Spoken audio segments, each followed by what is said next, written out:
বাংলাদেশ জুড়ে কোথাও মৌলবাদীদের দাপাদাপি তো কোথাও বিএনপি জামাতিদের মধ্যে সংঘর্ষের আগুন।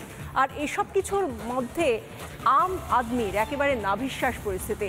হু হু করে বাড়ছে নিত্য প্রয়োজনীয় জিনিসের দাম।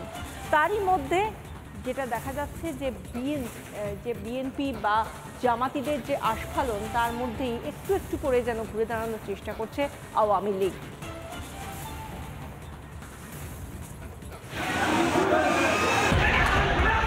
এভাবেই কোথাও নিজেদের মধ্যেই লড়াই করে মরছে, আবার কোথাও আওয়ামী লীগের পাল্টা প্রত্যাঘাতে কুপকাত হচ্ছে বিএনপি।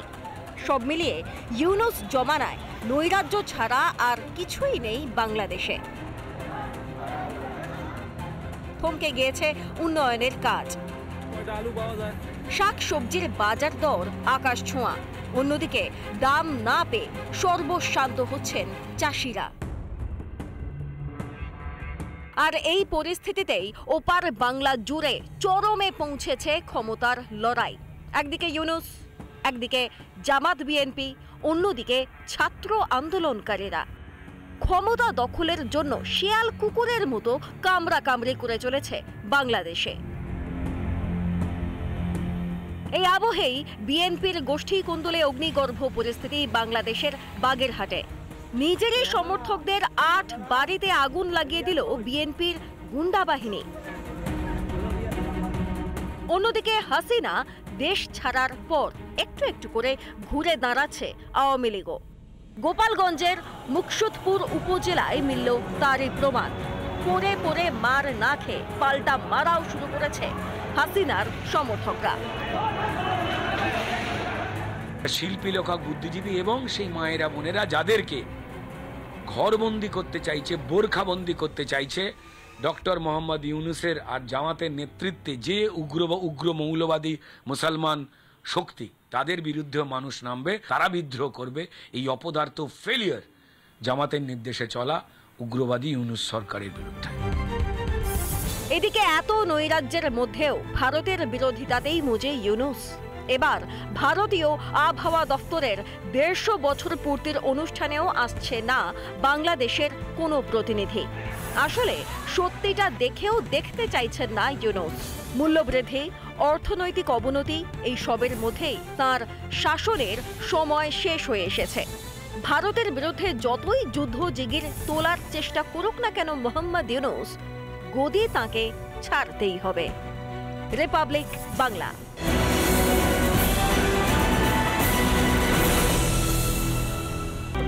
ফুরসত নেই পুলিশ প্রশাসনে, কড়া নিরাপত্তায় মুড়ে ফেলা হয়েছে গোটা প্রয়াগরাজ। শনিবার মেলা প্রাঙ্গণ পরিদর্শন করেন পুলিশের উচ্চ পদস্থ কর্তারা। पीक डे पे कोई वाहन अलाउड नहीं होगा।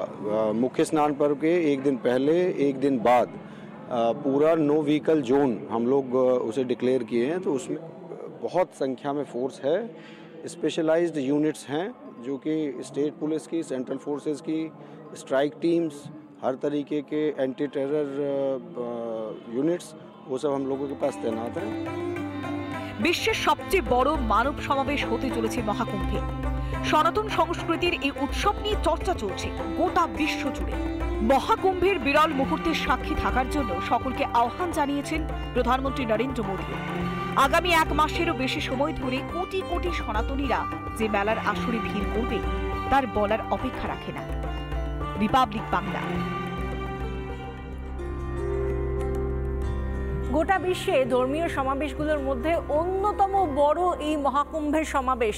আর সেখানে কথিত আছে মানুষ নাকি হারিয়ে যায়। তো এখানে হারিয়ে যাওয়া যাতে রোখা যায় বা যে কোনো রকম অপ্রীতিকর পরিস্থিতি যাতে আটকে দেওয়া যায়, সেই জন্য যোগী প্রশাসনের তরফ থেকে কোনো কসুর ছাড়া হচ্ছে না। যাতে কোনো রকম অপ্রীতিকর পরিস্থিতি তৈরি না হয়, সেই জন্য জল হোক বা স্থল, সব জায়গায় নিরাপত্তার বেষ্টনী, সেই সঙ্গে প্রযুক্তির ব্যবহার।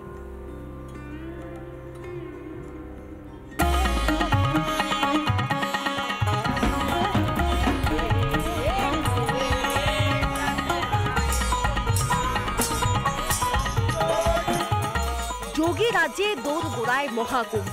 ১৪৪ বছর পর প্রয়াগরাজে মহাকুম্ভের সঙ্গম। ১৩ই জানুয়ারি থেকে শুরু করে 1 মাসেরও বেশি সময় ধরে চলবে কুম্ভের মেলা। ইতিমধ্যেই দেশ বিদেশ থেকে প্রয়াগরাজে ভিড় জমিয়েছেন সাধু সন্ন্যাসী থেকে ভক্তরা। 4টি অস্থায়ী সেতু বানানো হয়েছে, যে অস্থায়ী সেতুর মাধ্যমে নদী পারাপার করছে, বিভিন্ন গাড়ি যাচ্ছে। এই সেতু পার করার পরই ওদিকে যেমন রয়েছে বেশ কিছু তাঁবু, ঠিক নদীর এপারেও কিন্তু অনেক তাঁবু রয়েছে এবং এই যে জায়গাটা পুরোটাকে বিভিন্ন সেক্টরে ভাগ করে দেওয়া হয়েছে। প্রায় 25 থেকে 26টি সেক্টরে ভাগ করা হয়েছে মেলা প্রাঙ্গণকে। মেলা প্রাঙ্গণেই যেন গড়ে উঠেছে ছোট্ট নগরী। সুবিধার জন্য সেক্টরে ঢোকার আগেই গেটে লেখা সেক্টর নম্বর থেকে অনায়াসে খুঁজে পাওয়া যাবে ঠিকানা। প্রত্যেকটা সেক্টরে গেলে পরে আপনারা কিছু গেট দেখতে পাবেন, সেই গেটের মধ্যে কিছু দরজার উল্লেখ করা রয়েছে হিন্দিতে লেখা। 4 নম্বর সেক্টরে ঠিক কোন জায়গায় যেতে চান সেটাও কিন্তু এই গেটগুলো, এই প্রবেশ দ্বারগুলো দিয়ে আপনি খুব সহজেই লোকেট করে নিতে পারবেন। তীর্থযাত্রীদের সুরক্ষায় কড়া নজর যোগী সরকারের। প্রতিটি ঘাটে মোতায়েন রয়েছে উদ্ধারকারী দল। এই যে গোল মতো যে জিনিস রয়েছে তার সঙ্গে একটা দড়ি বাঁধা রয়েছে। ভাই সাহেব, इससे आप क्या करते हो, कैसे लोगों को बचा सकते हो? इसे ये रस्सी ये बड़ा कर देंगे और इसको पानी में फेंक देंगे, बुड़ता रहेगा तो उसको ये पकड़ लेगा, हम बाहर खेत देंगे। শুধু মেলা প্রাঙ্গণ নয়, সেজে উঠেছে প্রয়াগরাজের প্রতিটি কোণা। কুম্ভ মেলায় আসবেন আর স্নান করবেন না, সেটা কি হয়?